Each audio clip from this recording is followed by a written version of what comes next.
Assalamualaikum warahmatullahi wabarakatuh. Salam sejahtera untuk kita semua dan salam sehat.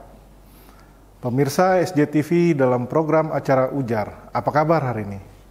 Semoga kita selalu sehat, sukses, dan semangat. Selamat berjumpa kembali dalam Ujar, Umpam Mengajar. Bersama saya, Yusika Riendi SHMH dari Program Studi Ilmu Hukum Universitas Pamulang. Akan menemani Anda sekalian dalam mempelajari mata kuliah Lembaga Kepresidenan pertemuan 6 dengan materi pengertian Lembaga Kepresidenan. Tonton terus di Sasmita Jaya Televisi, berbagi untuk negeri.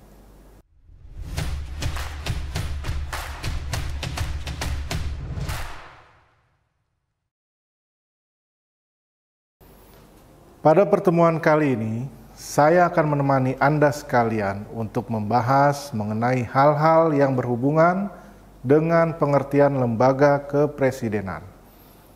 Adapun materi yang akan kita bahas atau yang akan saya sampaikan, yang pertama mengenai kepala pemerintahan, kedua presiden dan wakil presiden.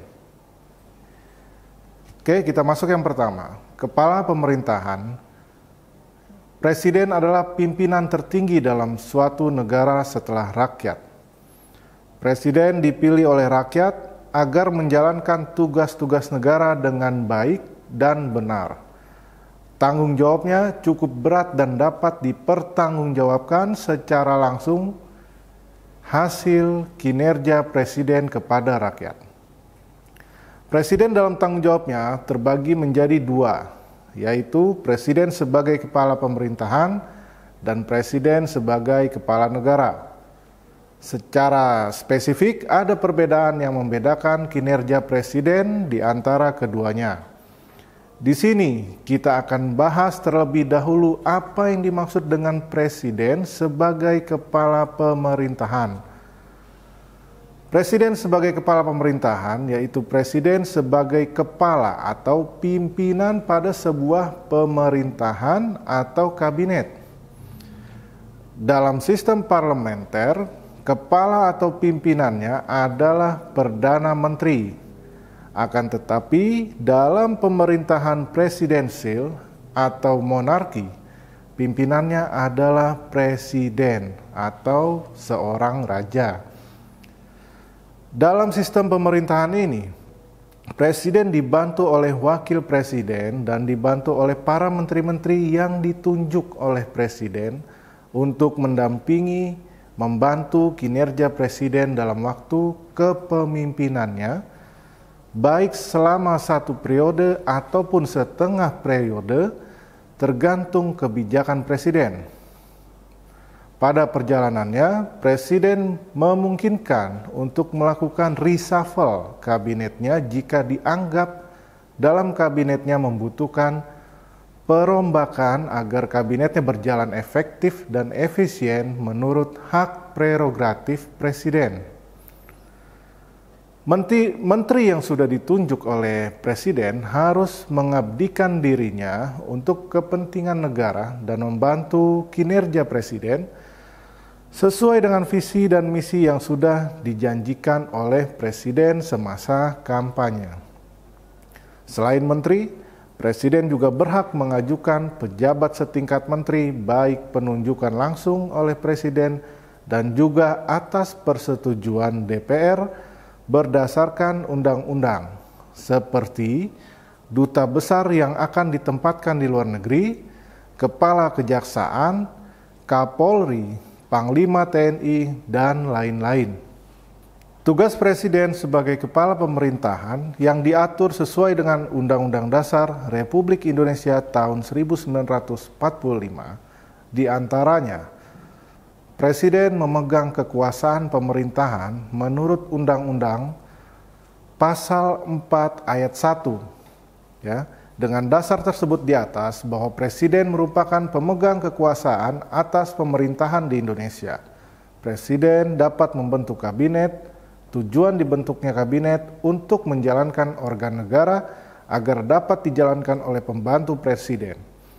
Penunjukan menteri untuk membantu presiden dalam penyelenggaraan negara.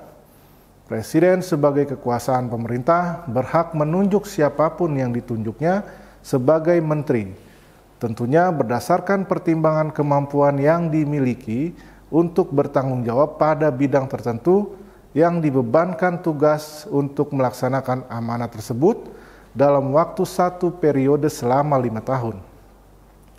Kemudian Presiden menetapkan peraturan pemerintah untuk menjalankan undang-undang sebagaimana mestinya pasal 5 ayat 2. Presiden dalam menjalankan organisasi negara tentunya perlu membuat kebijakan agar organ negara atau badan perlengkapan negara dapat berjalan dengan baik, efektif, dan efisien. Maka Presiden dapat menerbitkan peraturan pemerintah untuk menjalankan undang-undang sebagaimana mestinya. Kemudian selanjutnya, mengangkat dan menghentikan menteri-menteri sebagaimana pasal 17 ayat 2. Presiden dalam menjalankan pemerintahan maka di awal bekerja sebagai presiden harus membentuk kabinet untuk menjalankan organisasi negara. Dalam menjalankan organ negara yang besar dan banyak, maka Presiden tidak akan mungkin menjalankannya sendiri. Oleh sebab itu, Presiden dibantu para menteri-menteri yang ditunjuk dan dibentuk langsung oleh Presiden, karena Presiden mempunyai hak prerogatif dalam pembentukan menteri-menteri di dalam kabinetnya. Selanjutnya, Presiden mengesahkan rancangan undang-undang yang telah disetujui bersama untuk menjadi undang-undang ya, sebagaimana pasal 20 ayat 4. Presiden dalam menjalankan organ negara tentunya harus diperkuat dengan aturan untuk menguatkan kebijakan yang akan dilaksanakan agar dapat menjadi kekuatan hukum dalam pelaksanaan di lapangan. Tentunya dalam hal legislasi antara Presiden dengan DPR harus menyetujui atau sebaliknya ya. Antara DPR dan Presiden harus sama-sama saling menyetujui dalam pembentukan rancangan undang-undang. Maka ketika rancangan undang-undang tersebut sudah saling menyetujui, segera dibahas di Dewan Perwakilan Rakyat agar dibentuk menjadi undang-undang. Kemudian selanjutnya rancangan undang-undang anggaran pendapatan belanja negara diajukan oleh Presiden untuk dibahas bersama dengan DPR dengan mempertimbangkan Dewan Perwakilan Daerah pasal 23 ayat 2. Presiden sebagai kekuasaan eksekutif yang mempunyai tanggung jawab yang besar dalam menjalankan roda organisasi tentu membutuhkan anggaran yang besar, sehingga pelaksanaan kegiatan yang akan dijalankan dalam setiap program kerja ada di tingkat eksekutif yang akan dilaksanakan harus dianggarkan dulu ya, agar programnya nanti dijalankan dengan baik. Sebelum melaksanakan tugasnya, maka anggaran tersebut dibuat dalam rancangan anggaran pendapatan belanja negara atau RAPBN. Kemudian selanjutnya, anggota Badan Pemeriksa Keuangan dipilih oleh Dewan Perwakilan Rakyat dengan memperhatikan pertimbangan DPR dan diresmikan oleh Presiden sebagaimana pasal 23F ayat 1. Badan Pemeriksa Keuangan bertugas memeriksa dan mengelola keuangan negara. Tanggung jawab BPK cukup berat karena berkaitan dengan tanggung jawab keuangan negara. Alur keuangan negara yang diajukan oleh Presiden dalam RAPBN kemudian disahkan oleh DPR yang kemudian akan dibelanjakan dan digunakan untuk kebutuhan negara, lembaga-lembaga negara di bawah kementerian-kementerian. Kemudian selanjutnya adalah calon hakim agung, diusulkan Komisi Yudisial kepada Dewan Perwakilan Rakyat untuk mendapatkan persetujuan dan selanjutnya ditetapkan sebagai hakim agung oleh Presiden. Ya, sebagaimana pasal 24 ayat 3, calon hakim agung adalah hakim yang akan bertugas di Mahkamah Agung, urusan peradilan tingkat kasasi paling tinggi dalam urusan peradilan. Maka hakim agung harus memiliki integritas yang kuat terhadap pemahaman dan praktik dalam hukum. Hakim agung dipilih berdasarkan jenjang kepangkatan yang tinggi dan mempunyai prestasi yang layak untuk dijadikan menjadi hakim agung. Selanjutnya, anggota Komisi Yudisial diangkat dan diberhentikan oleh Presiden dengan persetujuan Dewan Perwakilan Rakyat sebagaimana pasal 24B ayat 3. Komisi Yudisial adalah lembaga yang independen dan mandiri. Lembaga tersebut tidak ada naungan dari lembaga manapun karena sifatnya berdiri sendiri dan mempunyai tugas khusus seperti lembaga Komisi Pemberantasan Korupsi. Tugas khusus KY adalah lembaga pengawasan terhadap hakim-hakim yang tidak sesuai dengan kode etik kehakiman. Bahkan dapat meminta kepada aparat hukum untuk membantu pengawasan terhadap hakim. Misalnya ketika melakukan penyadapan atau rekaman atau laporan dari masyarakat terkait pelanggaran yang hakim lakukan. Selanjutnya, Mahkamah Konstitusi mempunyai 9 orang anggota hakim konstitusi yang ditetapkan oleh Presiden, yang diajukan masing-masing 3 orang oleh Mahkamah Agung, 3 orang oleh Dewan Perwakilan Rakyat, dan 3 orang oleh Presiden, sebagaimana pasal 24C ayat 3. Mahkamah Konstitusi adalah peradilan negara yang mempunyai tugas peradilan tingkat pertama dan terakhir yang putusannya bersifat final. Tugas MK untuk menguji undang-undang terhadap Undang-Undang Dasar 1945. Memutus sengketa kewenangan lembaga negara yang kewenangannya diberikan oleh Undang-Undang Dasar 1945. Memutus pembubaran partai politik, memutus perselisihan tentang hasil pemilihan umum. Baik, selanjutnya kita akan membahas ke materi berikutnya, Presiden sebagai kepala negara. Presiden sebagai kepala negara berarti Presiden sebagai orang nomor 1 pada suatu negara yang dipilih secara langsung oleh rakyatnya dan menjalankan amanat sesuai dengan ketentuan Undang-Undang Dasar 1945. Dalam tugasnya sebagai kepala negara, Presiden dapat mewakili kunjungan bilateral dan melakukan kerjasama dengan negara-negara lainnya. Presiden memiliki posisi sangat penting karena Presiden sebagai kepala pada suatu negara. Dan setiap negara pasti mempunyai seorang presiden atau seorang raja sebagai kepala negara yang mewakili rakyat dalam negara tersebut. Peranan presiden adalah memiliki peranan yang sangat penting karena di tangan presidenlah yang akan menentukan nasib suatu negara, maju atau mundur suatu negara. Dalam sistem kekuasaan presidensial di Indonesia, presiden mempunyai peranan dan posisi yang sangat kuat. Seorang presiden tidak dapat diberhentikan jika tanpa dasar alasan yang sudah ditentukan oleh undang-undang.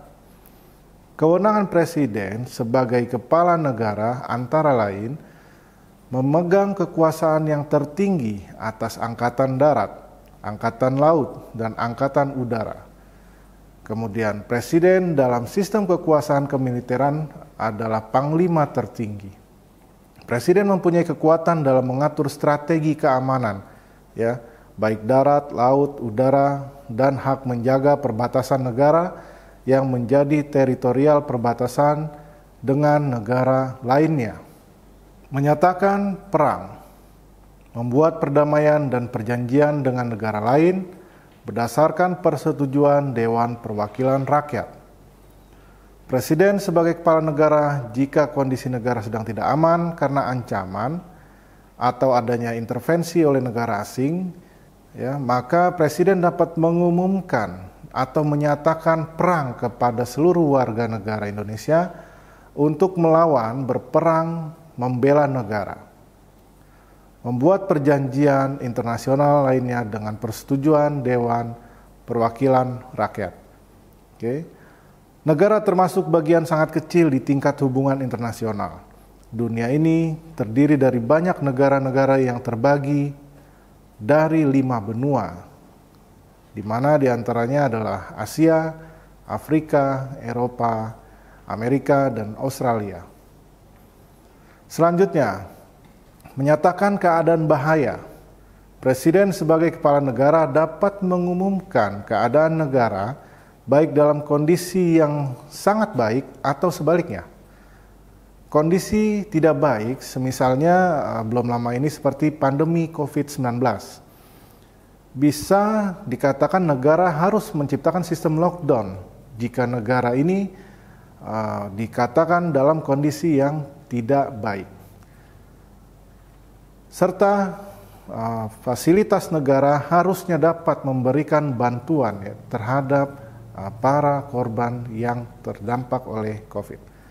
Kemudian Presiden dapat menyatakan keadaan bahaya. Dalam hal ini, bahaya yang mengandung makna dapat mengganggu ketentraman jiwa atau meninggalnya nyawa seseorang atau ancaman baik dari dalam ataupun dari luar negeri. Selanjutnya, memberi grasi, rehabilitasi dengan memperhatikan pertimbangan Mahkamah Agung.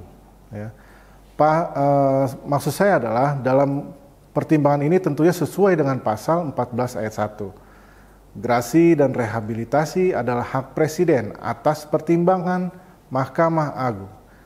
Grasi kaitannya dengan pengampunan berupa keringanan, pengampunan, perubahan bahkan penghapusan terhadap terpidana atas pelaksanaan pidana yang dilakukan oleh Presiden. Kemudian memberi amnesti dan abolisi dengan memperhatikan pertimbangan Dewan Perwakilan Rakyat. Sebagaimana pasal 4 ayat 2, amnesti dan abolisi termasuk kekuasaan Presiden adalah pengampunan atau penghapusan hukuman yang dilakukan oleh seseorang atau sekelompok orang oleh kepala negara. Kemudian memberi gelar, tanda jasa, dan lain-lain, seperti kehormatan yang diatur dalam Undang-Undang Pasal 15, di mana Presiden berhak memberikan gelar atau penghargaan kepada seseorang yang telah gugur atas perjuangan, pengabdian, dharma bakti, dan karya luar biasa kepada bangsa. Pemberian gelar kemudian bertujuan untuk memberikan rasa hormat terhadap rakyat yang betul-betul mengabdikan dirinya dan membanggakan negaranya. Baik sahabat Ujar, pemaparan yang saya sampaikan semoga dapat memberikan wawasan dan pencerahan. Jangan kemana-mana, tonton terus di Sasmita Jaya Televisi, berbagi untuk negeri.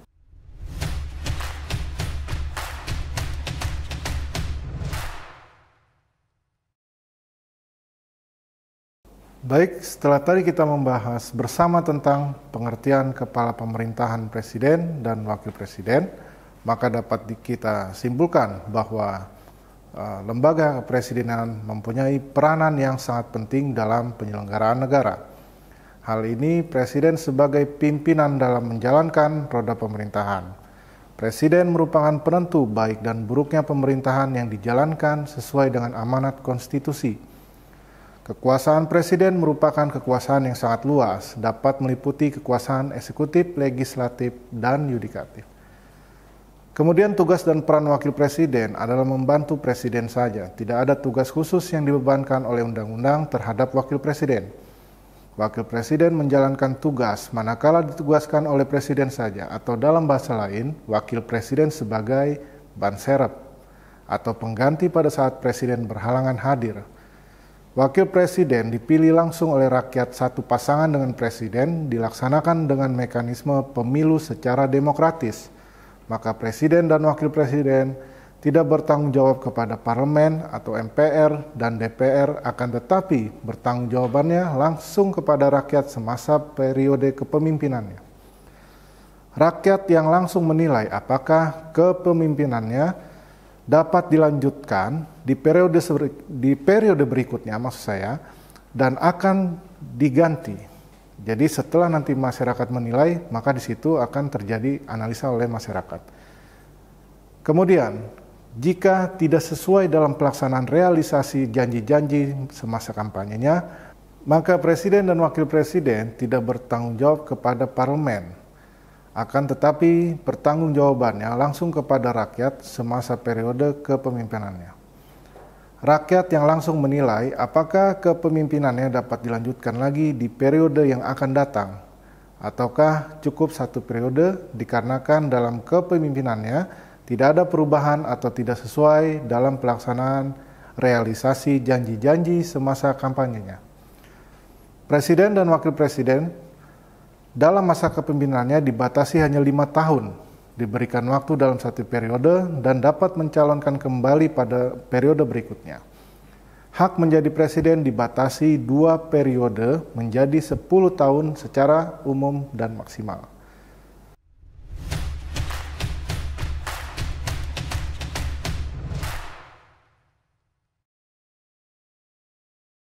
Sahabat ujar SJTV Universitas Pamulang dimanapun berada. Bagaimana? Sampai di sini apakah sudah paham tentang pengertian daripada lembaga kepresidenan? Baik, walaupun sahabat ujar telah mengetahui bahwa pengertian lembaga kepresidenan tentunya kita sebagai masyarakat yang menjadi warga negara, tentunya kita semua ada yang memimpin, yaitu presiden dan wakil presiden. Dalam konstitusi, presiden adalah lembaga kepresidenan.